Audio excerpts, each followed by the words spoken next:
किसी भी संख्या का वर्ग कैसे निकालें हम। तो कोई भी संख्या है 1 से 100 तक संख्या को आप चुटकियों में वर्ग निकाल सकते हैं। जैसे हम लिख रहे हैं 12, तो 12 का कितना वर्ग होगा है। तो सबसे पहले हमें 2 का वर्ग निकालना। 2 का कितना होता है, 4 होता है भाई, ठीक है। उसके बाद में इसका वर्ग निकालने के बाद फिर हमें सभी का गुणा करेंगे आपस में, ठीक है।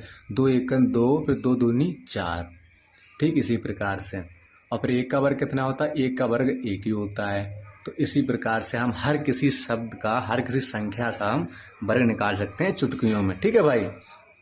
जैसे हम लिख रहे हैं 13, ठीक है। अब 13 का वर्ग कैसे निकालें, तो सबसे पहले हमें 3 का वर्ग निकालना। 3 का कितना होता है, 9 होता है, ठीक है। उसके बाद इन सभी का मुझे आपस में गुणा कर लेना है। जैसे 3 दूनी 6 हो गए, ठीक है। अब 1 का वर्ग कितना होता है, 1 का वर्ग 1 ही होता है। तो इसी प्रकार से कितना होगा, 169 13 का वर्ग हो गया, ठीक है। इसी प्रकार से हर किसी का हम वर्ग निकाल सकते हैं। जैसे 16 लिख रहे हैं हम, है ना। 16 का वर्ग निकालना है, मुझे नहीं पता कैसे निकालें, है ना। तो इसकी एक ट्रिक है, यही ट्रिक है, बढ़िया से आप समझो। जैसे 6 का वर्ग कितना होता है, 6 का वर्ग होता है 36। इसमें हासिल आई है 3, फिर आप उसमें सभी का हमें गुणा कर लेना है।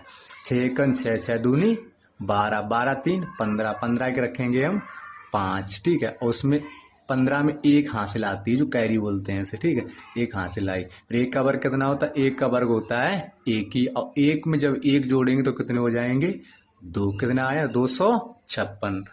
तो उम्मीद करते होंगे आपको बहुत बढ़िया अच्छा लगा होगा, वर्ग निकालने की ट्रिक बहुत अच्छी लगी होगी भाई। आप लोगों के लिए मेहनत कर रहे हैं, चैनल को सब्सक्राइब जरूर करें, ठीक है। जय हिंद, जय भारत।